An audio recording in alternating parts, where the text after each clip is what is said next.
Повестка дня сессии Народного собрания включала около 2000 вопросов. Заседание началось с вручения почетной грамоты парламента народному художнику Абхазии Баталу Джапуа за вклад в национальную культуру и сохранение исторического наследия. За особый вклад в развитие национальной культуры, популяризацию исторического наследия абхазского народа и создание высокохудожественных образов, ставших достоянием отечественного искусства.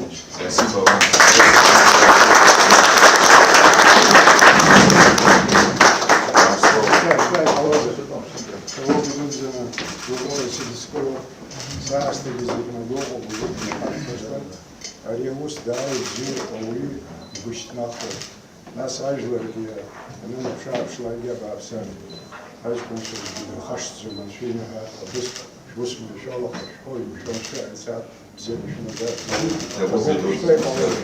Сразу после этого законодатели перешли к первому вопросу – поправкам к закону о Кабинете министров. Во втором и окончательном чтении депутаты устранили застарелое юридическое противоречие в названиях ведомств. Данный проект, он из тех проектов, несмотря на то, что это проект изменений в Конституционный закон, это решение техническое. Да. Дело в том, что сегодня в законе о Кабинете министров, в Конституционном законе о Кабинете министров, говорится, налоговый орган упоминается как государственная налоговая служба. Но, как вы знаете, у нас нет государственной налоговой службы, у нас министерство по налогам.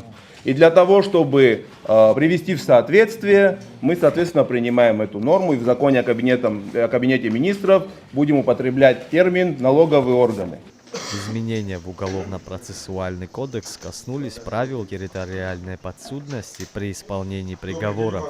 Речь идет об условно-досрочном освобождении и смягчении наказания. Раньше эти заявления зачастую рассматривал Кулрыбский районный суд по месту нахождения Дранского следственного изолятора, что создавало высокую нагрузку на ведомство. Что имеется в виду? Если, допустим, брать большие страны, человека осудили в одном городе, отбывает он наказание там далеко за несколько тысяч километров, и потом для решения вот этих вот вопросов его доставлять в тот суд, который вынес приговор, крайне тяжело. Абхазия не такая большая страна, плюс Гулрибский суд сегодня у нас в основном рассматривает эти вопросы, там некоторая степень загруженности тоже есть, и вот мы считаем, что было бы гораздо логичнее, чтобы эти категории вопросов рассматривал суд, не судья, а суд, который вынес постановление. Парламент единогласно одобрил все 8 представленных кандидатур на судейские должности. Судьями Верховного суда стали Мимоза Цушба и Генри Гамисония. В Сухумский городской суд назначены Зарина Габеева и Инар Кварча. В Кулрыбский районный Игоря Гумава. Кама Джопуа утверждена судьей арбитражного суда, а Дмитрий Гагуля и Эсма Бжаня вошли в состав военного суда. Сегодня парламент оказал огромное доверие. Я считаю, что вам, в частности, и судейскому сообществу. Надеемся и рассчитываем на то, что вы своим законным откровением правосудия, соблюдением и чувством справедливости это оправдаете. Все, 8 человек, по 32 голоса абсолютно, все присутствующие единогласно проголосовали. Мы вас поздравляем. Я думаю, что это большой кредит доверия со стороны депутатского сообщества. Успехов и удачи! Изменения внесли в Кодекс об административных правонарушениях. Теперь в Абхазии вводятся штрафы для иностранных граждан, которые ездят без обязательной страховки. Закон об ОСАГО существовал и раньше, но механизма наказания для зарубежных водителей не было. Теперь этот пробел закрыт.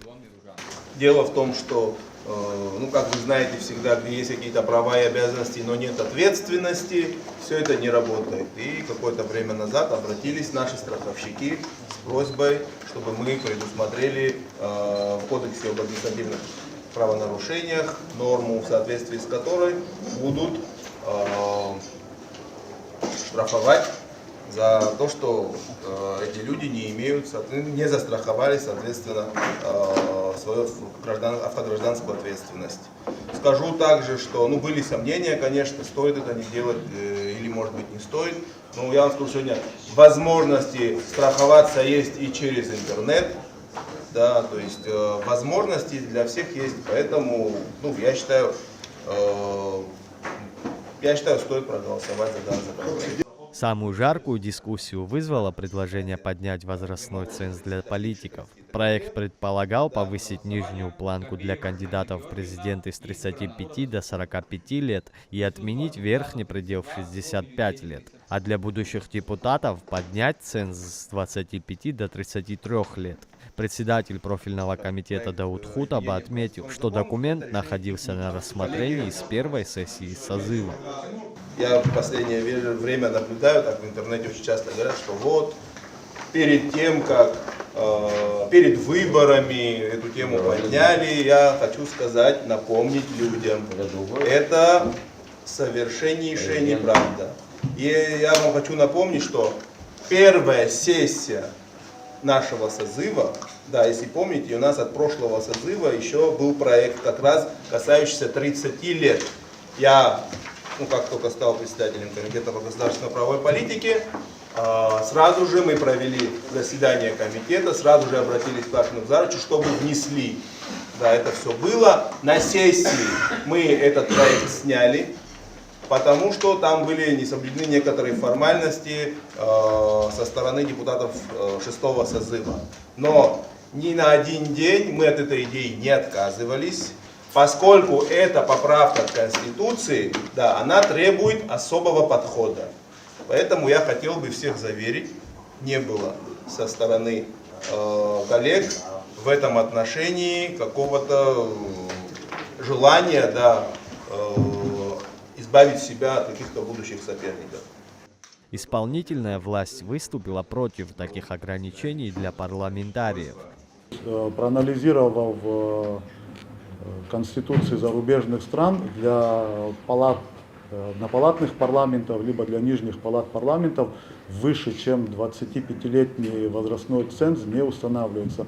Более того, если посмотреть за той практикой, которая осуществляется при реформировании конституционного законодательства, то за последние 30 лет тенденция, что идет уменьшение возрастного ценза кандидатов в депутаты, но не увеличение, в том числе, что с точки зрения как и медицины, так и психиатрии, человек по достижению, современные научные данные, достигает физического и психического развития в возрасте 21-25 лет. Поэтому мы поддерживаем поправку спикера по возрастным цензам президента. Что касается возрастного ценза кандидатов в депутаты, предлагаем оставить так, как есть сегодня в Конституции. Часть депутатов согласилась. Звучали мнения, что искусственные запреты закрывают дорогу молодым кадрам. При этом были и предложения перенести сроки, чтобы закон вступил в силу только после выборов 2027 года и не затронул ближайшую кампанию. Если есть возможность, на самом деле хочу поддержать Дауда. Давайте, пусть это будет то же самое, как было сделано с языком в 6-м созыве. Был принят 6-м созывом, будет действовать в 8-м. Давайте сделаем, примем в 7-м созыве, будет действовать в 9-м. Концептуально нам же не обязательно принципиально, чтобы это было в 27-м году, правильно? Может быть, мой внутренний голос сегодня за то, чтобы проголосовать за 30, но на протяжении этого времени именно обоснование, чтобы мы шли единым фронтом, сели, обсудили именно Баси Бибзюб с Арисом Бадзиром. И я не хочу принимать участие в этом. Пусть Конституция гласит 25 лет депутаты и 35 президента. Чем мешает и кому мешает? Я больше сторонник того, что я не хочу губить этот закон. Может быть, это сейчас я клоню к тому, чтобы перед выборами я сделал такую ремарочку. Сегодня можем мы этот вопрос отложить, и пусть на самом деле новый созыв парламента придет и принимает. Человек в 25 лет депутатом в коллегиальный орган стать не сможет, но министром сможет стать, который будет отвечать за целое направление. Но вот тоже вот немножко у меня вот не ложится вот это как-то вот в схему логического размышления, что мы пытаемся этим достичь. Да, понимаю в целом цель, да, чтобы качество, квалификации депутатов, кандидатов в депутаты были. Это, я же поэтому сказал, это такой вопрос размышления. То есть министром можно стать в 21, в 22, в 23. в 18 можно стать, там к нему таких требований нет, а он там, ну, как бы руководит целым ведомством, целое направление ведет. Таких требований мы не применяем. А вот депутатам, где все-таки коллегиальный орган, и, ну, как бы один человек, наверное, может с ума сойти, как бы, а весь парламент с ума не сойти. В итоге конституционный законопроект не набрал нужного числа голосов. Возрастной ценз остается прежним. 25 лет для парламентариев и 35 для главы государства. Не менее острая дискуссия развернулась и вокруг поправок в закон о выборах. Ранее принятая норма обязывает кандидатов владеть абхазским и русским языками. Новый проект предлагал обязать ЦИК создавать специальные языковые комиссии для проверки этих знаний.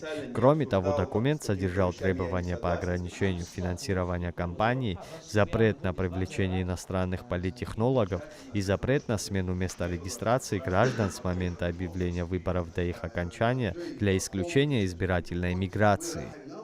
Третье. Превышение кандидатом в депутаты при финансировании своей избирательной кампании более чем на 3% установлен настоящим законом предельного размера расходования средств избирательного фонда. Ну, там дальше мы еще скажем, соответственно, прописывается определенная сумма, более которой депутат не может тратить на свою предвыборную деятельность. В течение 30 дней до дня выборов запрещается опубликование результатов опросов общественного мнения, связанных с предстоящими выборами. Участие в выборах депутатов парламента, иностранных граждан, лиц без гражданства, иностранных организаций, международных организаций и международных общественных движений, осуществление иностранными гражданами, лицами без гражданства, иностранными организациями, международными общественными движениями деятельности, способствующей либо препятствующей подготовке и проведению выборов депутатов парламента, выдвижению агитации и регистрации кандидата, избранию кандидатов депутатами парламента, а также участие в избирательной кампании в иных формах не допускается. И 7 пункт получается, это как раз вот прописывается, что предельная сумма всех расходов из средств избирательного фонда кандидатов в депутаты не может превышать 30 тысяч установленных законом минимальных размеров оплаты, месячных размеров оплаты труда. Еще до начала детального разбора проекта депутат Канкварча призвал коллег поддержать документ. По его мнению, эти поправки необходимы, чтобы стабилизировать ситуацию перед парламентскими выборами 2027 года.